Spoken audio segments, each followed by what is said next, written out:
Someone saw somebody run out of the room with blood on his pants. The pain was so excruciating. She's the victim of a brutal assault. She was met with disbelief and discouragement. More than 20 years later, her attacker comes out of the shadows. And a similar assault on the very same campus raises new questions. She said she was brutally gang raped by 7 fraternity brothers. You saw protests out there. People were enraged.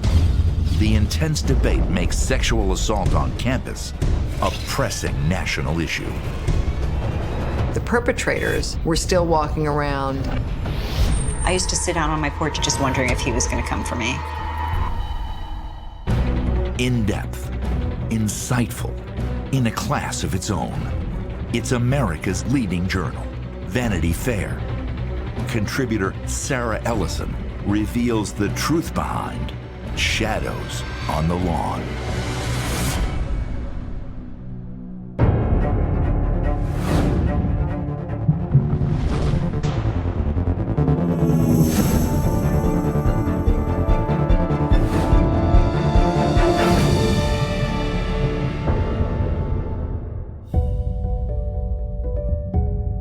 It's September 2005, and summer is slowly turning into fall.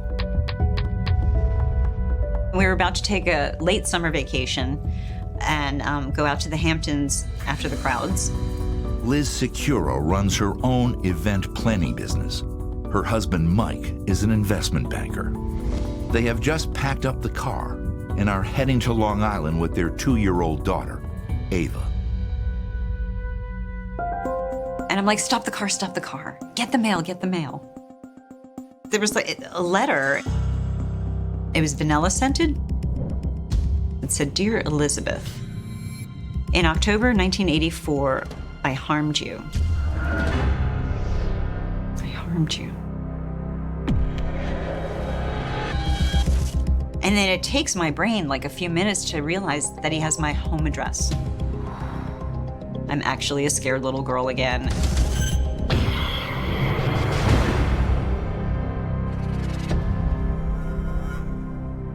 It has been 21 years since 17-year-old Liz Schimpf loaded up her car and headed off to college.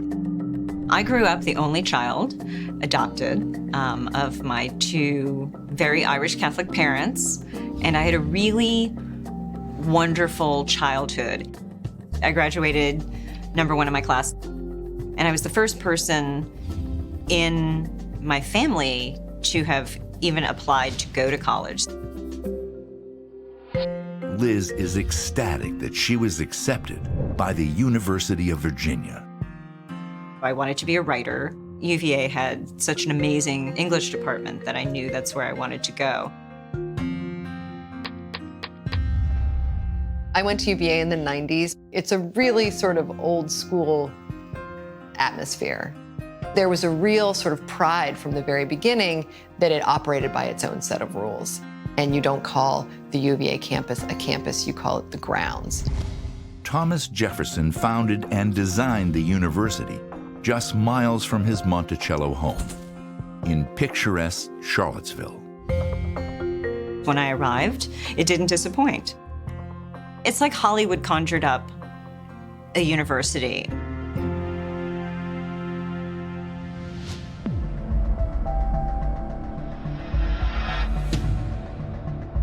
Liz is on campus just a few weeks when she gets invited to a fraternity party.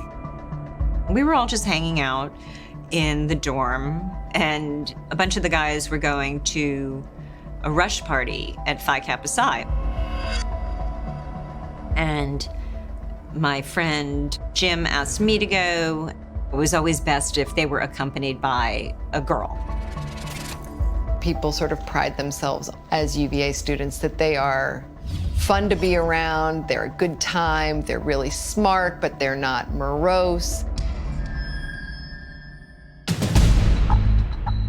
I was already in like sweatpants and a t-shirt, and I was like, oh, I don't want to get dressed. I thought if I go for an hour, and be a good friend. And on went the Guess denim miniskirt, the Mia leather flats, and the like United Colors of Benetton sweater. It's a party. How bad could it be? Liz, Jim, and a few other friends walk over to the Phi Kappa Psi house around 11 p.m. I remember there being very loud music. It was only within a few minutes of just sitting around sipping beers that, you know, a group, 2 or 3 brothers asked us to go on a house tour. Liz loses sight of her group when the tour moves upstairs. These brothers were like, hey, we're gonna go in the back and, you know, smoke. Do you wanna come? I was like, I'm gonna pass. I remember seeing Jim walk down a hall, like away from me. And I thought, well, I'll just wait here. There were 2 brothers. They said to me, hey, would you like to have a drink? This is our house special. And it was a very tart, sweet, lime-ish, pale green drink.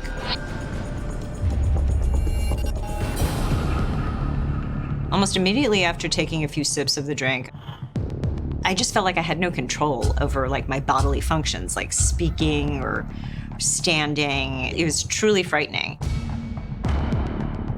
I do remember a really tall young man with glasses coming over to me, and he was just asking me lots of questions, and I just remember wanting him to leave me alone.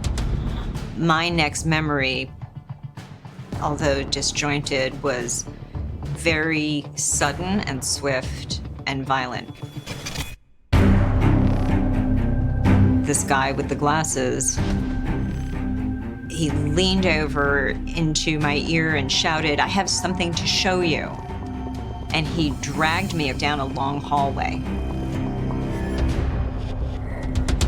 And somehow I knew what was about to happen. I was a virgin. I was thrown on the bed and I was pinned down and I couldn't breathe and my head was smashed against the headboard. And he told me to behave.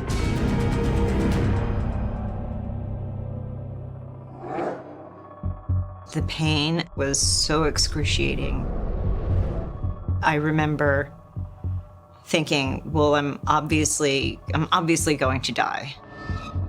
I remember saying a prayer that my parents wouldn't get a phone call and find me in this room. Throughout the night, Liz slips in and out of consciousness.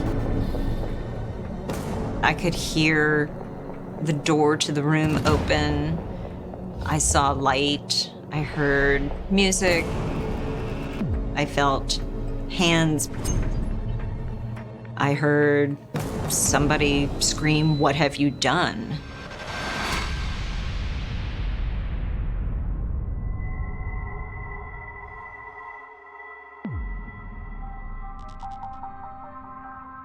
The first clear memory that I have was sun coming through the window, and I was on the sofa, and I was wrapped in a sheet. I was bloodied almost from head to toe. Liz rifles through some papers on his dresser, attempting to learn her attacker's identity. All of his mail was on top of it. So that's when I learned his name. Everything said William Beebe. I was still naked in the sheet when the door opened, and in came William Beebe. The first thing I think is he's come back to rape me again. He smiled, and he did this. He went. And as he was walking out the door, he just turned around and looked at me, and he said, "Hey, I hope I was at least a gentleman last night."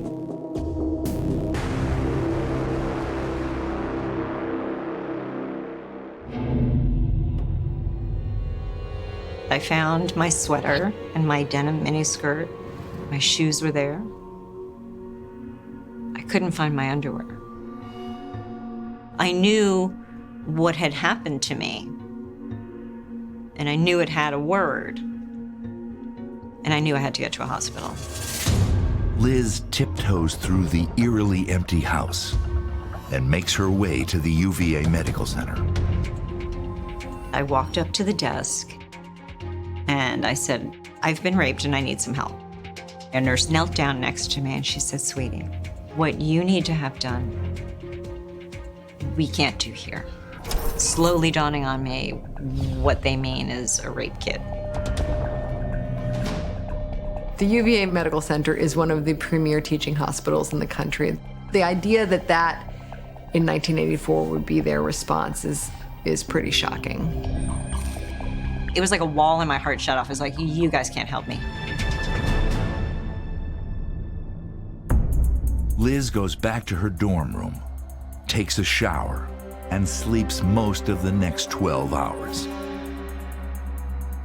That night, an unexpected guest shows up at the dorm. I was in the bathroom and another friend came running in. She's like, "He's here."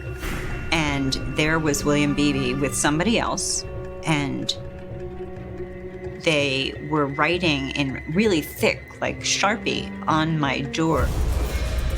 Then he and his friend ran away. The message said, "It's in your best interest to call me."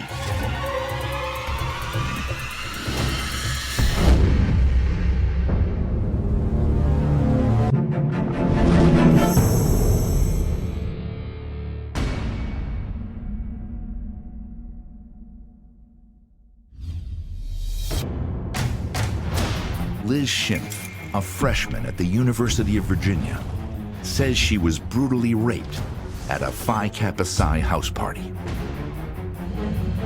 2 days later, the alleged attacker, William Beebe, leaves a threatening note on her door.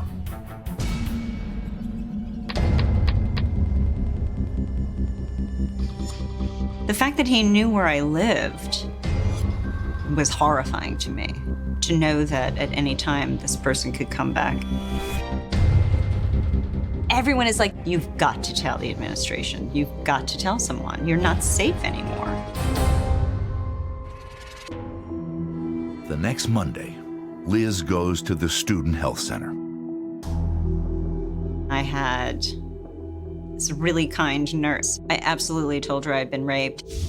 She took my vitals. She did a pelvic examination, but not what we know as a rape kit. There was physical trauma as a result of the assault. She had lacerations and tearing. She tended to my wounds, and I remember she gave me some pain medication. Then it was arranged that I would see the dean of students. Almost 72 hours after the assault, Liz meets with the dean in Peabody Hall. And I told my story. He said, "Are you sure that's what happened? Maybe you need to take a break. Maybe this school is too much for you." And I said, "I really would like you to call 911. And he said, "Well, I can't do that. The Charlottesville police doesn't have jurisdiction over that house. You can go to the university police." It was arranged that I would go to see Captain Michael Sheffield at the university police. And I went there quite a few times, and I made reports. The dean assures Liz that he will deal with William Beebe himself. I think I'm being helped now. And that's how we started down the attempted road to justice. Liz struggles to get through every day. She's only told her closest friends. Finally, more than a week after the vicious assault, Liz tells her mother and father. Both my parents started to cry immediately. And I'll never forget it. It's like the shame like transferred to them. And I remember Dad saying to me, you call in the middle of the night, I don't care. The minute you don't feel comfortable anymore, you call, and I'm coming to get you, and you're coming home, and you don't have to stay here. When I followed up with the Dean of Students, he's like, well, I talked to the young man in question, and he says it was consensual. Like, everything I've been saying is absolutely discounted. And shortly after, I was told that William Beebe had left, so he was no longer a threat to me. He's no longer at UVA, so what are you worried about? But Liz presses the university police to investigate the rape. I went there quite a few times, and I made reports. And I was calling, and they're like, yep, no news, no news. All of the sources for interviews or witnesses were coming from me. She tried to get the school to pay attention. She tried to get people to believe, and she was met with disbelief and discouragement. It suddenly dawned on me that no one was going to help me. I remember going to the cemetery, and I had the clothes that I was wearing that night. I found a trash can, and I poured lighter fluid on them, and I lit a match. I just sat on the ground, and I just cried. I was like, this is over. It's done. No one believes me. During the following months, Liz struggles to deal with what has happened to her. I was asking for extensions, I was taking incompletes, binge drinking every night. Liz eventually finds the strength to move forward, determined to do what she came to UVA to do. I earned my seat at that table, and no one was going to take it away from me. Liz joins a sorority, earns an A on her thesis, and graduates in 1988.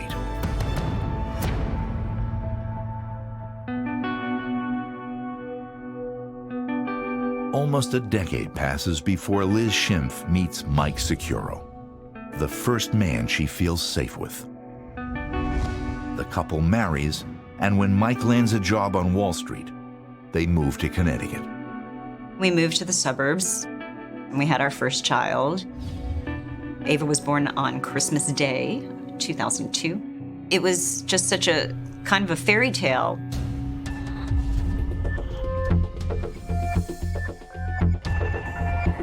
It has been 21 years since the assault. And now, Liz Securo is sitting in her car with her family, holding a vanilla-scented letter from William Beebe. Time stands still, and I'm basically reading the letter over and over and over again. It seemed unbelievable that this would happen after more than 20 years. 11 days later, Liz responds to William Beebe. I wanted to know the totality of what happened to me that night, and we began a correspondence that went for months. Beebe admits that he's reached out to her as part of Step 9 in his Alcoholics Anonymous journey. That was the motivating force. As part of this 12-step program that he felt anyone he had harmed, he was trying to make amends. That didn't go far enough for her. I got really frustrated because he just wouldn't own it. Just after Thanksgiving, Liz Securo and William Beebe reach an impasse. Liz believes he knows more about what really happened that night than he is letting on. He's like, I'm admitting that I raped you. For you, this word seems very important. And, you know, maybe we should just end this. But for Liz, it hadn't ended. It was all coming back. I used to sit out on my porch every night till 5 in the morning, till the sun started coming up, because my baby was sleeping inside, just wondering if he was going to come for me.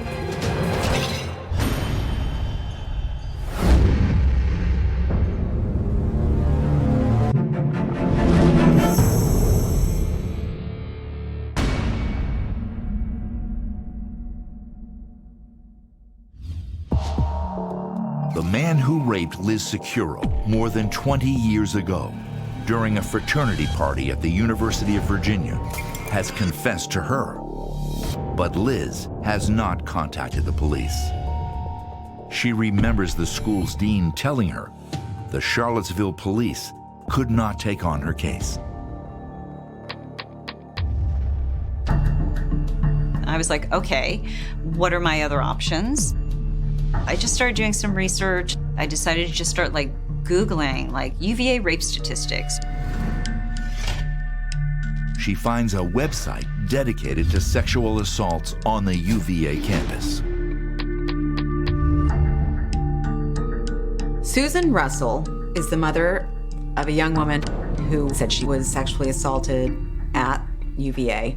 She started a website, UVAvictimsofrape.com, and it became a place where people who had these experiences at UVA came together. When I was in school, people would say something was a bad hookup, but today we would call it something very different. And I think that the fact that people are coming forward and talking about this much more now is the main thing that has changed. Liz reaches out to the website's creator, and what she learns sends her reeling. Charlottesville police had jurisdiction over that fraternity house. After all of this, the big bombshell, everything was a lie.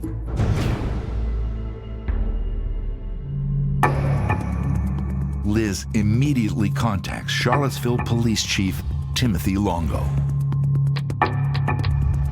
I reached out and picked up that phone and heard that voice on the other end begin telling me a pretty horrific story, quite frankly. He told me the straight stuff. There's no statute of limitations on felony rape in the Commonwealth of Virginia. Obviously, one of the most important things she was able to say is, I have this letter, I have this smoking gun, I have this confession. I slept for the first time in months. Charlottesville police officially open a new case and begin investigating the allegation. There were notes that were taken by the dean, who she had met with at the time. We were able to obtain copies of those. The only report that exists about what happened to me is 5 pages, handwritten, no date, no letterhead. Police investigators start searching for witnesses. Someone saw somebody run out of the room with blood on his pants. This witness said, we thought there had been a shooting.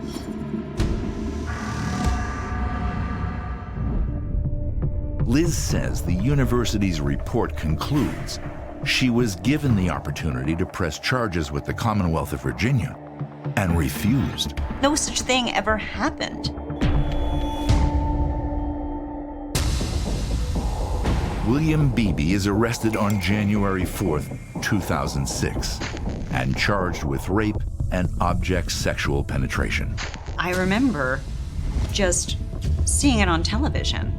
He looked 100% exactly like I remember. 11 months into the pretrial investigation, Liz learns more about the one thing she fears most. Claude Worrell, who was one of my prosecutors, he goes, "Are you sitting down?" I said, "Yes." And he said, "You were gang raped. There are 2 others that we know of.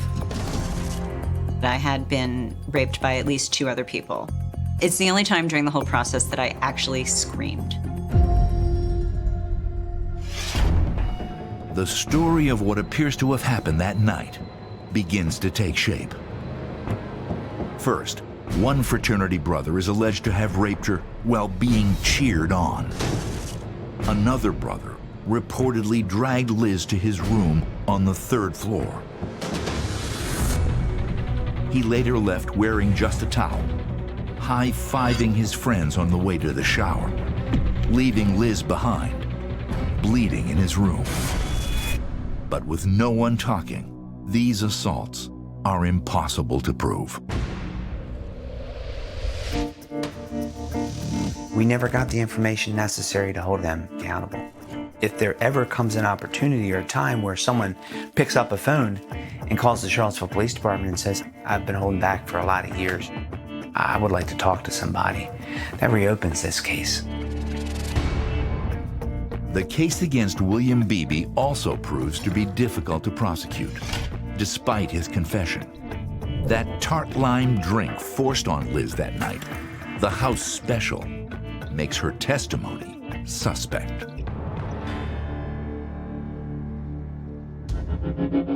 I was considered not the best witness because of my lack of memory of the other two attacks, which muddies the case.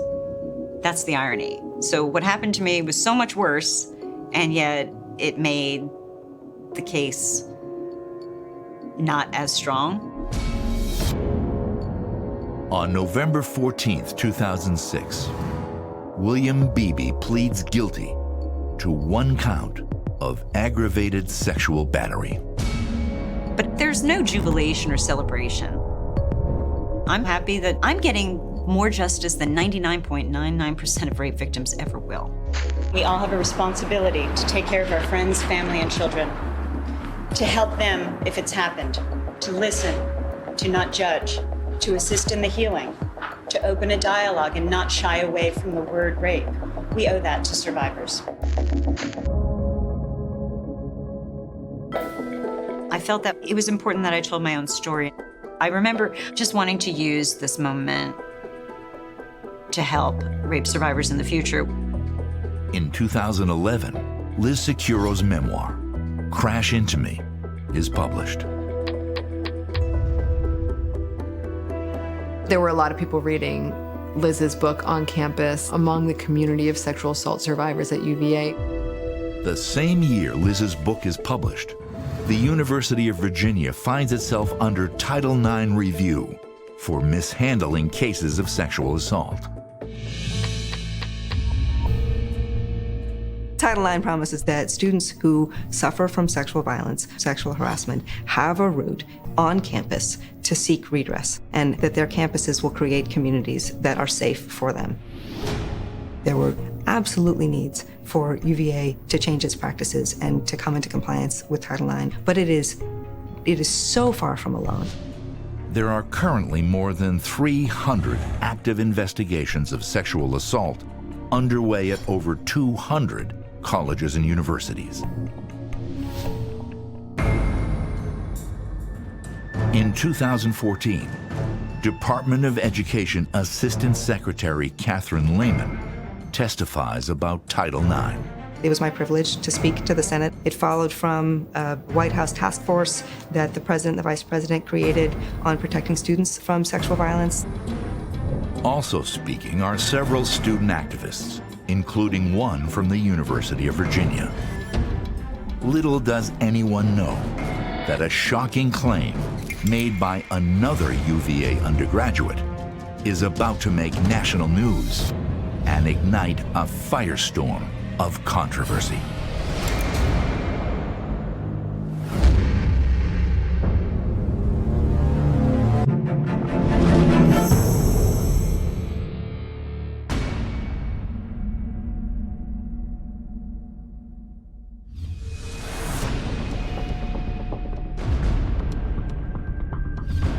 Alex Stock is a first-year student at the University of Virginia. It's before midnight on Friday when he and a few other students hear from a close friend, Jackie. She was very upset. She didn't tell us a whole lot. We were running at full speed across campus. We just knew something bad had happened and that we needed to get there right away. Jackie, who has asked the media to only use her first name, is a first-year student. Jackie had said that she had this date function at this, amazing fraternity. Jackie gets all dolled up in this red dress. for this date with the lifeguard. The party had started out great, and she was led upstairs. And before she knew it, she was in her dark room surrounded by men she didn't know. She said that she was thrown through this glass table. Jackie said that she was brutally gang raped by 7 fraternity brothers. And her date had egged them on and organized the entire thing. Several hours later, she was able to make it out of there, covered in blood, barely surviving this horrific assault. You can't even imagine that someone would have to endure this pain. You just want to wrap your arms around her and save her. It's difficult for Jackie to get words out. She's bawling her eyes out. I would think it's a good idea to call 911, make sure she's okay, but Jackie doesn't want us to report this. She probably doesn't want to relive it. But on the other hand, is us not reporting it going to cause additional women to have to go through what Jackie just went through?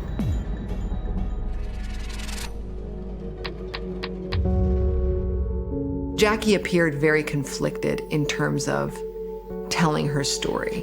When you're dealing with a survivor of sexual assault, the idea is that you don't want to force them to do something that they're not ready to do.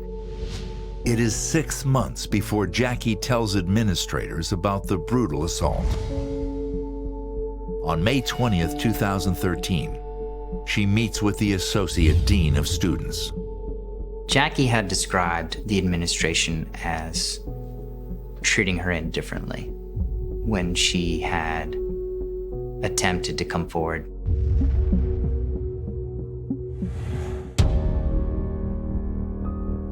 While she discusses the alleged sexual assault, she refuses to either name her attackers or the fraternity house where the assault occurred. Therefore, the people who were the perpetrators were still walking around UVA's grounds. And that was a really scary prospect.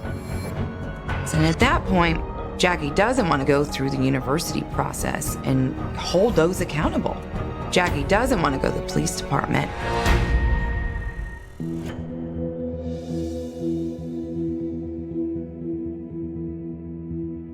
It has been more than 20 months since Jackie says she was gang raped.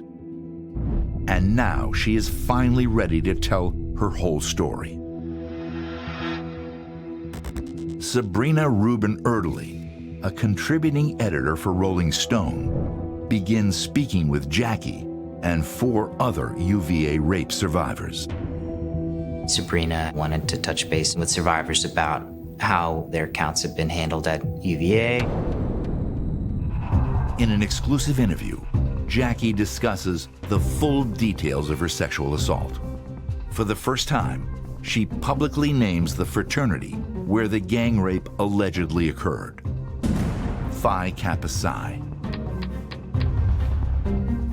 I was really glad that a mainstream publication like Rolling Stone was doing a long-form piece about the campus sexual assault issue. The article, called A Rape on Campus, appears on the Rolling Stone website on November 19th, 2014. It landed like a bomb. Everyone was reading it. It was the thing that everybody was talking about.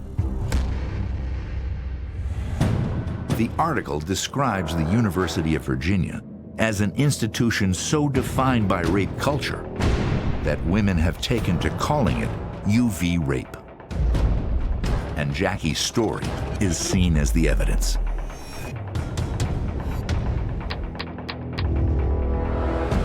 Like everybody else in the world who read that article, I was absolutely horrified. Bricks were thrown through the Phi Psi windows. Somebody sprayed the UVA Center for Rape Studies on the side of Phi Psi. There was a huge response and a huge amount of sympathy for Jackie. The article is sharply critical of the administration's handling of sexual assault cases. You saw UVA in that portrayal as a place where no one would believe or listen to you. Sexual misconduct is now a national discussion. The University of Virginia is rattled. You saw Greek life come to a complete halt. You saw protests. People were enraged. Everyone joined in against the university at the time. The allegations in that article are absolutely outrageous. If that occurred in a fraternity in the city of Charlottesville, we need to investigate. What investigators uncover takes the nation by surprise.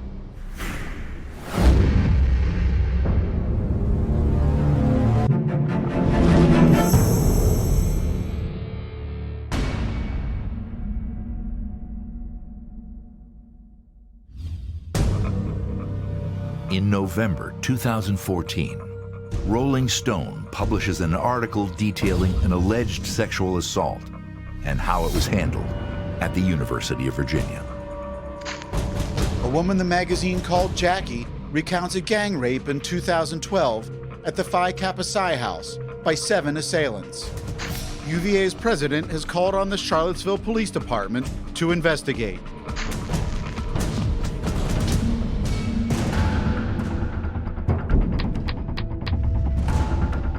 When Jackie first came to the police department, her attorney says, "We're not going to make a statement today."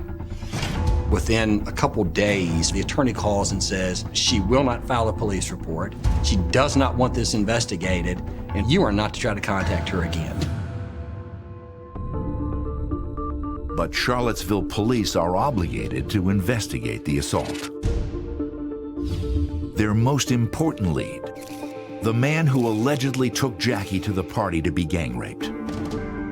She had told her friends that his name is Haven Monahan. We spent the next few months trying to figure out who that was. And you basically do a proof of life. Couldn't find anything at all that told us that Haven Monahan was actually a real person. While police investigate Jackie's story, Washington Post reporter T. Reese Shapiro is conducting an investigation of his own. It wasn't on my part an effort to highlight or cast doubt on Jackie's account. It wasn't until Jackie's close friends and members of the sexual assault prevention advocacy community came to me and they said, "We now are beginning to have doubts about Jackie's account," that I thought, new ballgame. And also some members of the fraternity. They were able to show me documentation that they definitely had not had a social function on the night in question. Her photograph was taken inside the fraternity house that night at about 11 o'clock at night. And the house is empty. So nothing adds up.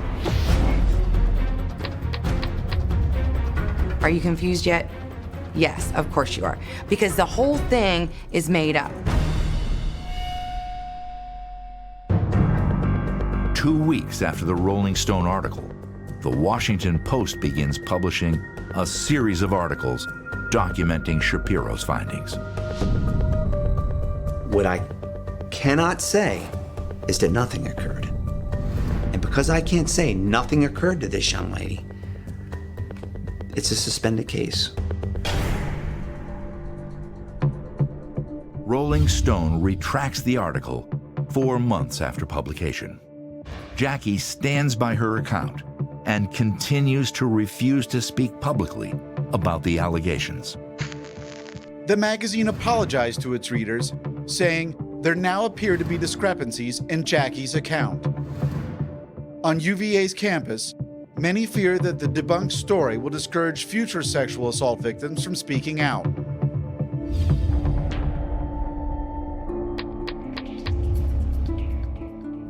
The main tragedy that came out of Jackie's story was there was this sense of doubt that came with every story of a woman coming forward and alleging rape.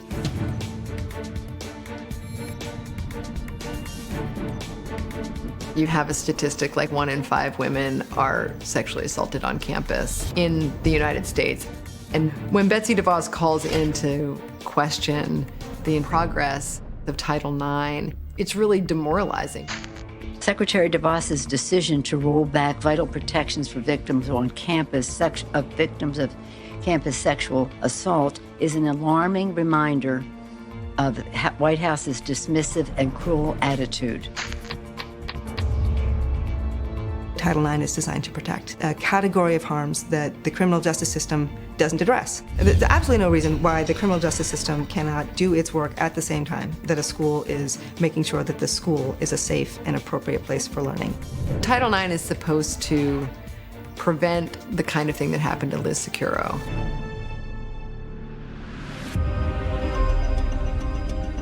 The one man who confessed to raping Liz Securo has been held accountable. But she continues to hold out hope that one day she will face the two other alleged perpetrators in court. My dad died on Christmas Day of this year. On his deathbed, he said, he's like, I know it's not finished. He's like, I want you to keep fighting. You need to get some final justice for what happened to you. I wish my dad, though, could see that final justice.